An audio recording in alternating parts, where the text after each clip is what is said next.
आज हमारे साथ में जो गेस्ट है अभी बैक स्टेज में, वो इंडिया के सबसे पॉपुलर मैथमेटिक्स के टीचर्स में से एक है। उनका जो यूट्यूब चैनल है उसके ऊपर 2 मिलियन से ज्यादा सब्सक्राइबर्स हैं और करोड़ों व्यूज है। उनके चैनल का नाम है Abhinay maths. Please give an energetic and warm welcome to the one and only Abhinay Sharma sir.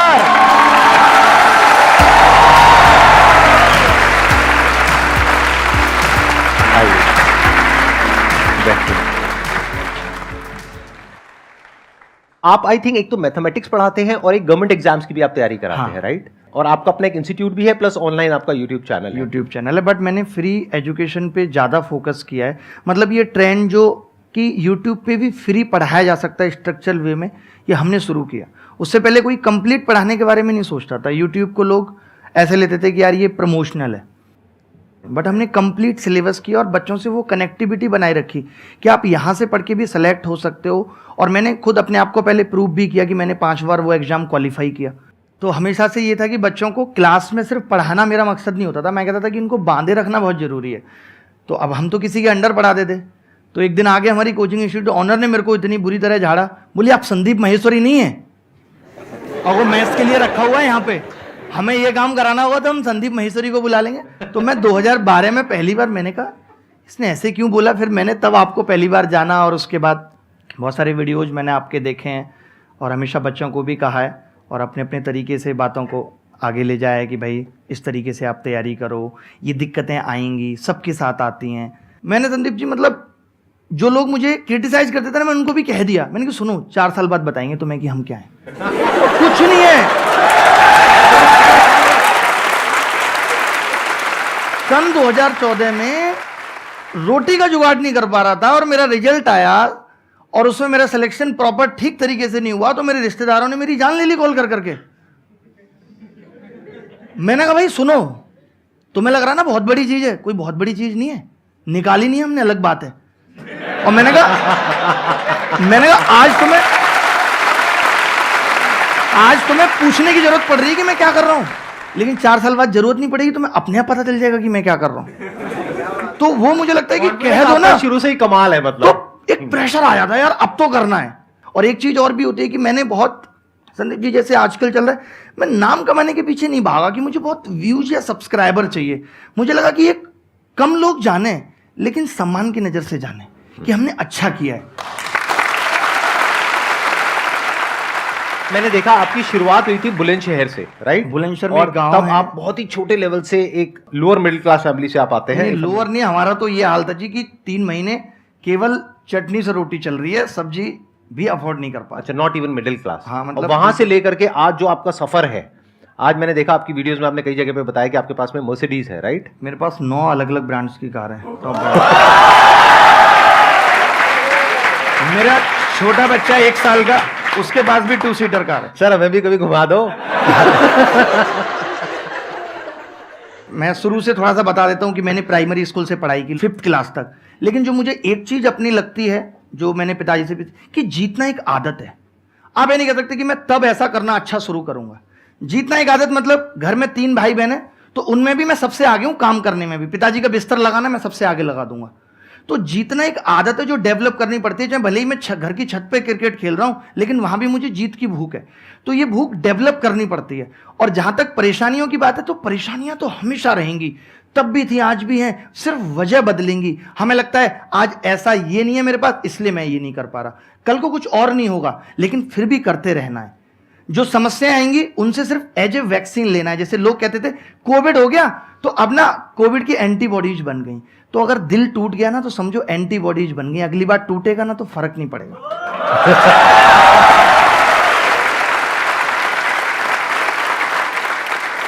जो लोग खुशी में ज्यादा खुश हो जाएंगे, फिर दुख आता है तो तुरंत, जैसे कोई रिश्ता शुरू ही होगा पागल हुए जा रहे हैं, अलग ही दुनिया में चले गए। वही लोग दुखी हैं, दुखी वही लोग हैं। वरना आप देखो कि जो नॉर्मल रहते हैं कि ठीक है कोई आया कोई चला गया, ठीक है, पता भी नहीं चला कब आया और कब चला गया। हाँ, जैसे यहां पर होने वाला है कि बाहर कोई पूछती भी नहीं थी, अब बिल्कुल साथ में बैठी हुई है, इधर भी, और फिर आई और चली गई। ये भी मोटिवेट, हम तो जब ट्यूशन पढ़ते थे, हमारा स्कूल तो हमेशा लड़कों वाला रहा, बट हमने ट्यूशन हमेशा वो लगा जहाँ 2-3 लड़कियां हैं। पता है उससे क्या होता था, यार मैं पढ़ के जाऊंगा, पहले टीचर पूछेगा झट से जवाब बता दूंगा। तो आपको इस चीज को भी नेगेटिव नहीं लेना कि लड़कियां उनकी जाके बीच में बैठो, सवाल बताओ सबसे पहले ही पढ़ के जाओ। सब यार इसको सब आता है, यार आपका नंबर मिलेगा क्या?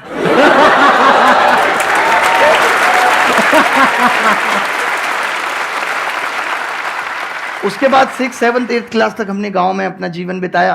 6th 7th एक स्कूल था, 8th में दूसरे स्कूल में गए। वो स्कूल कोएड था, लड़कियां भी उसके अंदर पढ़ती थी। मेरे को तो कोएड भी अभी 2014 में पता चला उसको कोएड बोलते हैं। मैं जब दिल्ली में 2012 में आया था, मुझे एक्सक्यूज मी मेट्रो में कोई बोलता था, मुझे लगता था ये मुझसे बात करना चाह रहा है। मैं आपको बता रहा हूँ कि मेरी अंग्रेजी बहुत ही मतलब लो ग्रेड जिसको कह सकते हैं वो है। लेकिन इनकी जो मैथ्स है वो कमाल है। और 10th में मेरे को पता है आपके 100 में से 100 आए थे, राइट? मैं 10th में भी 12th में भी। अच्छा, 12th में भी आए थे। तो इनका नाम अभिनय मैथ्स ऐसे ही नहीं है।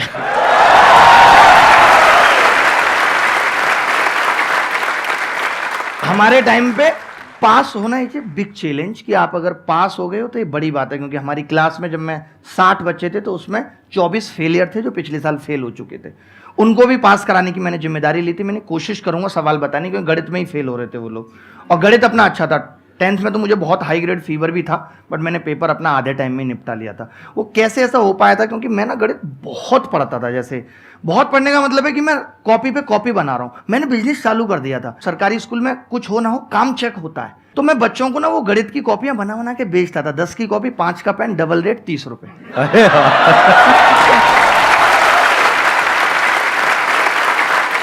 बट मुझे अभी भी याद आता है कि 12th क्लास में मैं एक बार कहीं जा रहा था, तो मेरे दिमाग में ऐसे ख्याल जरूर थे यार कि मुझे इतनी अच्छी गणित आती है, लोग मुझे फ़ोन करके पूछें, मेरी किताबें निकलें। मतलब मुझे इस डायरेक्शन में नहीं जाना, बट थॉट्स थे। तो मैं यही मानता हूँ कि जो आपके थॉट्स आते हैं सच्चे दिल से, अगर आप ईमानदार हो तो वो चीज़ें जरूर पूरी होती हैं, वही रिफ्लेक्ट होती हैं। मेरी लाइफ में ऐसा मैं कुछ भी सोच लूँ, कुछ भी मैं सोच लूँ, ऐसा कुछ हुआ ही नहीं। ना खुद से ना खुदा से इतनी सी भी शिकायत नहीं है। सब कुछ पाया है जो सोचा है। तो सच्चे मन और ईमानदारी से अगर काम करो तो ऐसा कुछ नहीं है जो पाया नहीं जा सकता। कुछ भी अचीव कर सकते हो। बहुत बढ़िया। तो जब मैं दिल्ली आया था ना, तो मैं अपने घर वालों को भी ले आया गाँव से। तो मेरी माँ ने यही कहा कि तू हमारा खर्चा निकाल लेगा, पिताजी का तभी बिजनेस चल नहीं रहा। तो मैंने कहा मैं इतना ट्यूशन पढ़ा के कर लूँगा। तो मैंने 6000 में ट्यूशन पढ़ाया, 1500 रुपये में रेंट पे हम रहने लगे ग्रेटर नोएडा में, एक छोटी सी जगह में। 3 दिन रहे हुए नहीं हुए थे। सोचो मकान मालिक आके बोला आपको किसने रखा है यहाँ, मैं तो इसे बेच रहा हूँ। मैं उस दिन मेरी आंखों में आंसू आ गए कि मतलब हम यहाँ शिफ्ट हुए हैं ऐसे तैसे मैनेज करके, अब यहाँ से निकलना पड़ेगा। बट मैंने अपने पिताजी को देखा है जीवन में, मैंने उनको कभी ये नहीं देखा आज टेंशन है नींद नहीं आ रही। मैंने ये सीखा उनसे, लाइफ में कितनी भी टेंशन रहो रात को सो जाओ, सुबह बात करेंगे, जो भी होगा सुबह बात करेंगे, रात में तो कुछ नहीं कर सकते। वहाँ से हमने वो चेंज किया। आज शायद ग्रेटर नोएडा में इतनी सोसाइटी है, मैक्सिमम में हमारे पास फ्लैट प्लॉट पता नहीं क्या क्या होगा, और सब में मैंने सबको फ्री में रखा हुआ है। मेरी कोई रेंटल इनकम नहीं है। मैंने कहा जब जरूरत होगी तब ले लेंगे किसी से।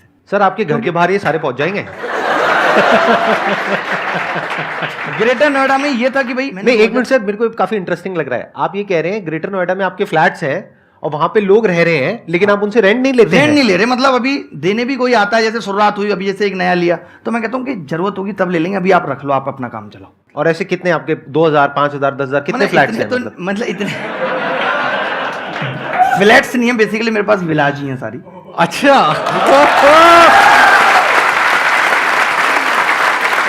सर, थोड़ा बहुत हंसी मजाक चलेगा ना, प्लीज बुरा मत मानना। हाँ, मैं कंफर्टेबल हो गया, मतलब मुझे हंसी मजाक बहुत पसंद है। मुझे लगता है कि जीवन में ऐसा नहीं कि सीरियस दिखना जरूरी नहीं है कुछ भी करने के लिए। आप अपने काम के प्रति सीरियस रहो, लेकिन ये नहीं कि मैं हाथ भी हिलाऊंगा ऐसे कर। तो जब हमने ये शुरुआत की, हम दिल्ली आ गए भाई, हमने पढ़ाना भी शुरू किया। हमने 2013 में किताब लिखी, और पिताजी बोले किताब लिख रहा हूं मैं, करोड़ों रुपए कमाएंगे। किताब एकदम सुपर महाफ्लॉप, क्योंकि जब आपको कोई जानता नहीं है तो आपकी किताब पढ़ेगा क्यों। हमने 2000 किताबें छपवाई, कोई बिकी नहीं, मतलब 2-4 बिकी, और जिसने ली वो बोला किताब बहुत अच्छी है।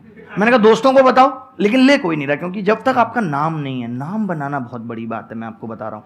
तो 2013 में मैं पढ़ा रहा हूँ, 12 में नौकरी लगी, इसलिए छोड़ दी कि दिल्ली में लेंगे। फिर 13 में नागपुर लग गई, और देहरादून से सीधे नागपुर चले गए। जब मैं लौट के आया, मैं कोचिंग में गया, लोग बोले आपको 650 रुपये घंटे पे रखेंगे, जबकि उससे पहले मैं 1450 रुपये घंटे लेता था। आज मैं आपको बता दूं मेरी ज्वाइनिंग फीस 50 करोड़ है, और मैं 1,29,000 रुपये घंटे लेता हूं पढ़ाने के।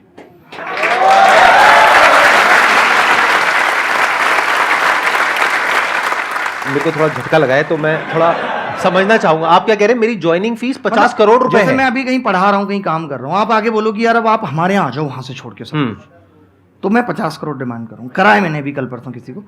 अच्छा, ठीक है।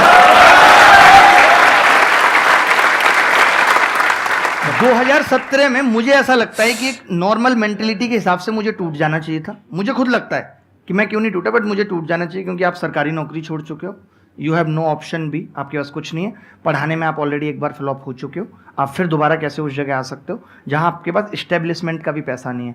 मैंने एक फ्लैट मोबाइल बेच के लिया जो इंटरकनेक्टेड होते हैं दिल्ली में, आपको पता है, ये मुखर्जी नगर में।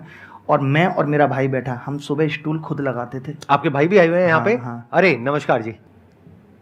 इसके बाद ये हुआ कि मुझे आपकी कहानी सर इंटरेस्टिंग होती जा रही है। मेरे को ये जानना है कि अभी YouTube कहाँ से आया बीच में? वही लेके आ रहा हूँ, बस वही पहुंच रहा हूँ। हाँ। तो 2017 में सब कुछ खत्म हो गया। भाई 650 रुपये घंटे पढ़ाना तो था ही, तो मैंने कोचिंग में भी शुरू कर दिया। 650 ही सही। मतलब मैंने ये नहीं सोचा कि मैं तो इतना बड़ा टीचर था। मैंने, लोग जनरली क्या करते हैं, जब बड़ा हो जाते हैं और जब वो टूटते हैं तो वो छोटे काम नहीं करते, बट मुझे ऐसा लगता है कि कर लेने चाहिए। वक्त के हिसाब से कुछ भी बुरा नहीं है, तो मैंने कर लिया। मैंने अपनी कोचिंग भी खोल ली। मैं सुबह स्टूल लगाता था और बाहर जाके खड़ा हो जाता था, क्योंकि बच्चों को लगता था कि हम तो बड़े आदमी हैं, ये वो। टीचर को बच्चा बड़ा मानता है, तो मैंने कहा इनको ये ना लगे कि मैं ऐसी जगह पे रह के यहीं पढ़ाता हूँ, यहीं खोलता हूँ। तो हम सुबह स्टूल लगा के नीचे बैठ जाते थे, रात को उसी में पलंग डाल के सोते थे। और धीरे धीरे करके उन्होंने थोड़ा थोड़ा पैसा भी देना शुरू किया और ठीक चलने लगा। उन्हीं में से एक लड़का बोला कि जो आप पढ़ाते हो ना, मेरे को 4 साल हो गए हैं धक्के खाते हो, मैंने ऐसा टीचर नहीं देखा, आप बहुत अलग बताते हो, ऐसा कोई नहीं है। तो उसने एक टीचर भी दिखाया कि ये देखो फेसबुक पे वीडियो डाला, 10,000 व्यू आएगा। 10,000 लोग। मैं तो व्यू नहीं जानता था उस टाइम, सब्सक्राइबर नहीं जानता था क्या होता है, क्योंकि मेरी टेक्निकल नॉलेज बड़ी कम थी। तो मुझे तो नॉलेज, मैंने 10,000 लोग देख रहे हैं तो बहुत बड़ी बात है।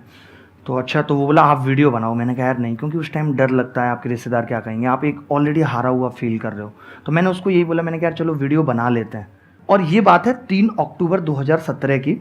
वो बंदे ने वो वीडियो हमें बिना बताए अपलोड कर दिया चैनल। 6 दिन के अंदर वो वीडियो, उसके 701 सब्सक्राइबर थे, 1 लाख सब्सक्राइबर उस टाइम पे हो गए और 1 मिलियन लोगों ने देखा। आपकी पहली वीडियो ही वायरल हो गई? वायरल हो गई थी पहली ही, डायरेक्ट। ये नहीं कि कई बनाई है, ठीक है। मैं थोड़ा यहाँ पे आपसे समझना चाहूंगा, ऐसा क्या था उस वीडियो में? मतलब मुझे अलग क्या था उसमें? अगर इसमें से काफी लोग जानते होंगे तो जानते होंगे, क्योंकि मैंने ऐसी चीजें बनाई हैं जो इस ब्रह्मांड में भी, गणित में पहले कहीं नहीं थी। मैं ट्राइंगल का एंगल 0 कर देता हूँ, जो कहीं नहीं था। ट्राइंगल का एंगल 0 करके सवाल का आंसर। मुझे समझ नहीं आया, लेकिन अच्छा लग रहा है सुनने में। मेरे कॉन्सेप्ट ये थे कि रेक्टेंगल को लात मार के समचतुर्भुज बना दो, रोम्बस बना दो। अच्छा। इस तरीके के कॉन्सेप्ट थे कि स्क्वायर को लात मारो तो ये बन जाएगा। तो नहीं, तो आपकी उस पहली वीडियो में ऐसा क्या खास था कि इतनी तेजी वो से ये था, वायरल हो गई? मैं बताता हूँ। उसमें ये था कि मैंने जो चीजें बताई थी, जिन क्वेश्चंस को करने में लोग फंस रहे थे और 2-2 3-3 मिनट लेते थे, उसका मैंने एक ऐसा जुगाड़ बता दिया था कि ये लगाएं। और वो एक बड़ा जेन्युइन जुगाड़ था। मुझे अभी भी लगता है कि वो पहले किसी ने क्यों नहीं सोचा, मैंने ही क्यों सोचा। तो एक बहुत क्लियरिटी, जैसे लोग कहते हैं कि आज वैल्यू पिट कर लो, तो मैंने उस पर क्लियरिटी थी कि क्यों कर लो और कब कर लो। और मैंने उसमें अपनी किताब का नॉर्मली जिक्र किया था। लोगों को लगा ये आदमी ऐसा क्या बता रहा है, इसकी किताब में क्या होगा। मेरी किताब पर डे 5-5-6 लाख की बिकने लगी। किताब है ही नहीं, एग्जिट ही नहीं कर रही, फ्लॉप हो चुकी, तो पढ़ी है, छपा ही नहीं हमने, लेकिन वो बिकने लगी वेबसाइट से। वो बड़ा मजा आने लगा। भाई बोला भाई किताब ऑर्डर दे दो यार, किताब ऑर्डर दे दो। फिर मैंने कहा अपना चैनल बना लेते हैं। मैंने अपना चैनल बनाया, मुझे लगता है कुछ 8 महीने से कुछ दिन कम थे, 1 मिलियन लोग जुड़ गए थे 8 महीने में। और सिर्फ 121 वीडियो थी, और वो भी सिर्फ गणित की, पढ़ाई का कंटेंट बनाना। उस टाइम पे शायद हम सेकंड ऐसे यूट्यूब चैनल थे जिसके 1 मिलियन थे। उससे पहले और लोग ऑर्गेनिक। एज कितनी थी तब आपकी? 26 साल कुछ महीने का था मैं। तो मतलब अभी आप 31 साल के हो? 31 साल का। लगते नहीं हो सर, मतलब मेंटेन किया हुआ है। अब दो मैंने बच्चे आपको बोला, अभी मुझे बोल दो। आप मुझसे भी यंग लग रहे हो। अच्छा, थैंक यू। इतने पॉजिटिव हैं आप। पॉजिटिविटी चेहरे की ग्लो है। ये लोग तो क्रीम और पार्लर में ऐसे ही फंसे पड़े हैं। असलियत तो पॉजिटिविटी में ही ग्लो है। मेरे को ये पूछना था कि सर जो लाइफ में अब एक सीरियसनेस अभी तक नहीं आ पा रही है, जब अब करियर का मेन एक पॉइंट आ चुका है जहाँ से टर्न करना है लाइफ के गोल पे, पर सर अभी तक वो सीरियसनेस नहीं आ चुकी है, क्योंकि स्कूल लाइफ खत्म हो गई, कॉलेज लाइफ खत्म होने वाली है। देखिए, ये तो सारा गेम प्रैक्टिस का है। जैसे आप देखते होंगे कि जब हम जिम में जाते हैं तो हम डंबल उठाते हैं, हम ये एक्सरसाइज करेंगे तो एक दिन में नहीं, ये हमारे बनने लगते हैं। ठीक है, मेरे हैं, मैं कभी जिम गया नहीं, बाई बर्थ। ठीक है, तो ऐसे क्या है, ये दिमाग की प्रैक्टिस का गेम है। ये तो बहुत नॉर्मल सी बात है, इसमें सीरियस की कोई बात नहीं कि आप बहुत सीरियस हो गए। सीरियस हो जाओगे, आपकी मेंटल हेल्थ ठीक नहीं रहेगी। आपको लगता है कि जैसे आपको बीच में खाली टाइम है, मैं बच्चों को कहता हूँ कि अपने रूम को भी स्ट्रक्चर्ड रखो, क्योंकि हमारे इस बात से हम पे बहुत फ़र्क पड़ता है कि हम जहाँ बैठ के पढ़ रहे हैं वहाँ माहौल कैसा है। जैसे आप अभी यहाँ बैठे हो तो एक अलग पॉजिटिविटी, आपके दिमाग में कुछ नहीं चल रहा, आप प्रेजेंट में जी रहे हो, क्योंकि यहाँ ऐसा एनवायरनमेंट बना हुआ है। तो एनवायरनमेंट का बहुत फ़र्क पड़ता है। ये नहीं कि आपकी 4 किताबें वहाँ पड़ी हुई हैं, निक्कर वहाँ पड़ी हुई है, तौलिया वहाँ पड़ी। आप रूम भी ऑर्गेनाइज वे में रखो, अपनी टेबल पे बैठ के आप सोचो कि आपने 2 घंटे पढ़ लिया, धीरे धीरे करके टाइम बढ़ेगा, 1 घंटा बढ़ाओ, 1 घंटा लगाना, आपको पता है कि इसी से कुछ होगा। नहीं हो पा रहा है, रूम में आप लिख के टांग लो, बेटा पढ़ ले, नहीं तो तेरा कुछ नहीं होगा, रिश्तेदारों को क्या जवाब देगा, माँ को क्या जवाब देगा। हम मोटिवेशन ढूंढते हैं, हमारे घर में है। हमारी माँ इतने दिनों से 1 साड़ी 2 साड़ी में जीवन गुजार रही है, जिसने अपने सपनों को दबा के हमें यहाँ तक पहुँचाया है। तो इससे बहुत कुछ मिलता है कि नहीं मुझे कुछ करना है यार, मैं कैसे नहीं करूँगा, इतने सारे लोग कर रहे हैं, सबको बराबर वक्त मिला हुआ है, तो क्या ऐसा है। हमें लोगों से सीखने की ज़रूरत है। आज क्या है, स्ट्रेटेजी सबके पास है बट इम्प्लीमेंट नहीं कर पा रहे। स्ट्रेटेजी कुछ नहीं भाई, आपको पता है कि सीजन निकालना है तो पढ़ना पड़ेगा। मैं देखता हूँ एक दोस्त पढ़ रहा है, दूसरा उसके कहता है अरे भाई पढ़ रहा है, अरे नहीं पता कहाँ चलना है। मतलब हम उससे ये कहने में झिझक रहे हैं कि यार मैं नहीं पढ़ रहा, भाई मैं पढ़ रहा हूँ, तू भी पढ़। हम अगर अपने जीवन के दिनों का, सेकंडों का हिसाब लगाने लगे ना, तो कोई नहीं रोक सकता कि आज मैंने दिन में, जब आप रात को सो तो एक ही काम करना है कि आज मैंने दिन में क्या किया, इसका मैं जो चाहता हूं अपने जीवन में उसमें क्या फायदा होने वाला है, यस और नो, खुद से जवाब करना है। Excellent point. मैं यहां पे थोड़ा सा ऐड करूंगा कि सीरियस नहीं होना है लाइफ में कभी भी। बाहर से हंसते खेलते रहना है, अंदर से सिर्फ अपने काम को लेकर के सीरियस होना है। ये बिल्कुल ऐसा है, दिन और रात दोनों जरूरी है ना, जागना और सोना दोनों जरूरी है ना। तो बाहर से आपको हंसते खेलते रहना है, लेकिन अंदर से अपने काम को लेकर के, जो भी अपना लक्ष्य है, जो भी आप करना चाहते हो, उसको लेकर के बिल्कुल सीरियस रहना है। इस बात को ध्यान रखना। ज्यादातर लोग इसका उल्टा करते हैं। वो क्या करते हैं, बाहर से अपने आप को बहुत सीरियस दिखाते हैं, घर वालों के आगे ऐसे दिखाएंगे, अरे बहुत प्रेशर, बहुत पढ़ाई, अंदर से कुछ नहीं है।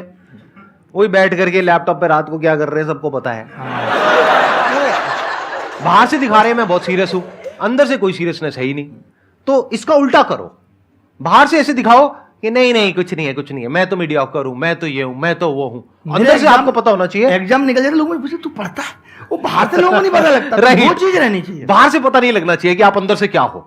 जो अंदर से हो वो सिर्फ आपको पता है। और मेरा क्वेश्चन ये है कि जैसे आपने कहा कि हमेशा हंसते खेलते रहना चाहिए काम करते करते, तो कभी कभार ऐसा हो जाता है कि हम हवाबाजी ज़्यादा करते हैं, दिमाग हमारा डिस्ट्रैक्ट हो जाता है अपने टाइम से और टाइम मैनेजमेंट नहीं हो पाता। तो हम उस चीज़ को कैसे अपने दिमाग को फोकस करें फन के साथ साथ। आजकल का जो यूथ है वो शॉर्ट सक्सेस चाहता है।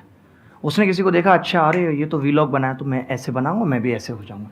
पहली बात तो जीवन में अगर कुछ भी आपको लगता है ना कि बड़ा जाना है तो कभी कॉपी मत करना। एटलीस्ट टाइम टेबल भी कभी किसी का कॉपी मत करना। हर इंसान की एक अपनी अलग अलग पहचान है।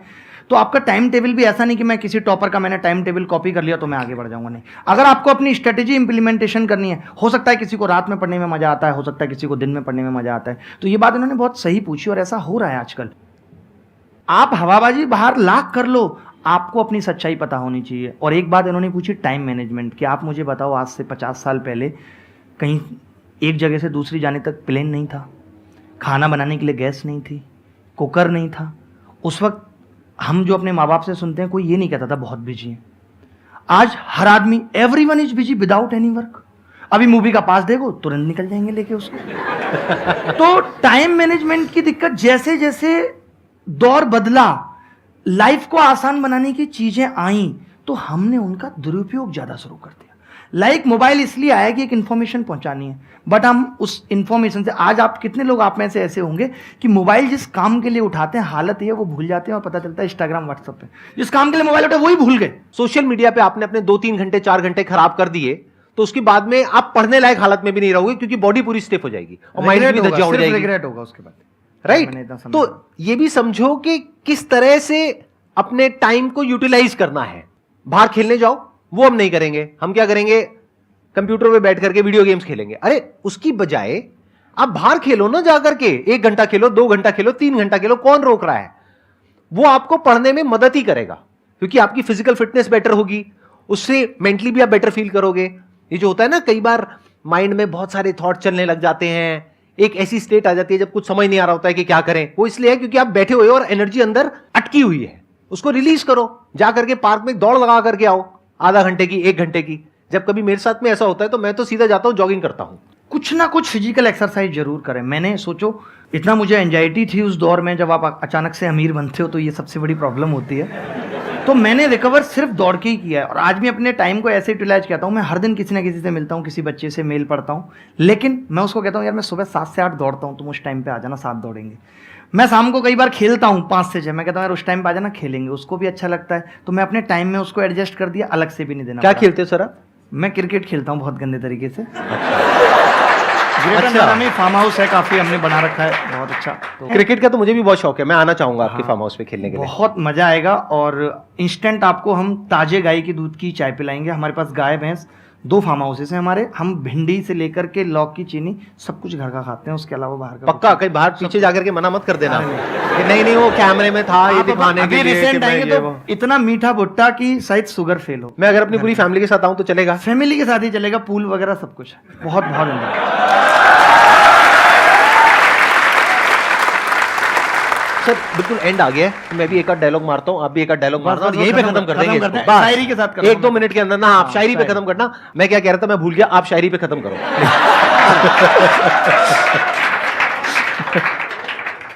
जैसे कहा था ना कि जीतना एक आदत है, जब आपके अंदर सारी क्वालिटी आ जाती है ना आगे बढ़ने की, तो वो स्टेट पैदा हो जाती है कि अब मुझे डर नहीं किसी गुमराही का, हर रास्ता तुझ तक जाता है। मुझे खोने का डर ही नहीं है, मेरे पास इतने रास्ते हैं कि मैं अपनी मंजिल पे ही पहुंचूंगा। एक मैं कहता हूं कि मुझे याद तुम हो, लेकिन मुझे याद भी है अपनी, कभी यूं भी याद आओ मैं खुद को भूल जाऊं। जब हम कुछ करते हैं ना तो खुद को भी भूल जाएं, इतने डूब जाएं उस चीज में, तब जाके कुछ बड़ा होता है। और परेशानियां हमेशा आएंगी, गम मेरे साथ बड़ी दूर तक गए, पाई ना मुझ में थकान तो वो खुद थक गए। गम को